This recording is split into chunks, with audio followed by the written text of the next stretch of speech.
संजय गांधी निराधार किंवा दिव्यांग लाभार्थी जे आहे त्यांना हप्त्याची आतुरता लागली होती. दिव्यांग लाभार्थ्यांना एक सहायता 25 रुपयाचा हप्ता जो आहे जमा होण्यास सुरुवात झाली आहे. आनंदाची बातमी म्हणजे सर्व लाभार्थ्यांना जमा होण्यास सुरुवात झाली आहे.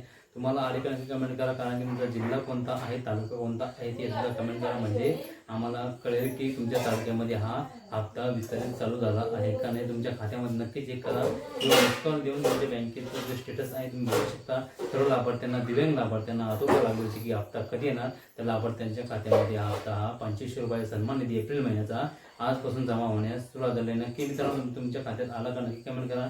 ही लाभार्थ्यांना एक महत्त्वाची बातमी म्हणजे आनंदाची बातमी म्हणजे दिव्यांग लाभार्थ्यांना आता जो हप्ता आहे 25 रुपये एप्रिल महिन्याचा जो जमा होणार होता तो आता जमा होण्यास सुरुवात झाली आहे. मित्रांनो, अगोदर 1500 रुपये जो दिव्यांग लाभार्थ्यांना हप्ता मिळत होता, आता 1 एप्रिलपासून सर्व लाभार्थ्यांच्या खात्यामध्ये 2500 रुपयाचा सन्मान निधी हा जमा होण्यास सुरुवात झालेला आहे. कारण की मित्रांनो, संजय गांधी किंवा निराधार अनुदान किंवा श्रावणबाळ अनुदान या योजनेतील लाभार्थ्यांना 1500 रुपये हप्ता हा त्यांच्या खात्यामध्ये जमा होणार आहे. फक्त दिव्यांग लाभार्थ्यांना, अपंग लाभार्थ्यांना 2500 रुपये महिना असा हा एप्रिल महिन्यापासून 2026पासून चालू झालेला आहे. तुमच्या खात्यात आला का नक्की कमेंट करा मित्रांनो. ही महत्त्वाची बातमी जी आहे मित्रांनो, जवळच्या मित्रांना शेअर करा. अशाच नवीन अपडेटसाठी चॅनल नवीन असेल चॅनल सबस्क्राईब करून ठेवा, जेणेकरून तुम्हाला महत्त्वाचे अपडेट मिळते. मित्रांनो, नवीन माहितीसह नवीन व्हिडिओसह धन्यवाद. जय हिंद, जय महाराष्ट्र.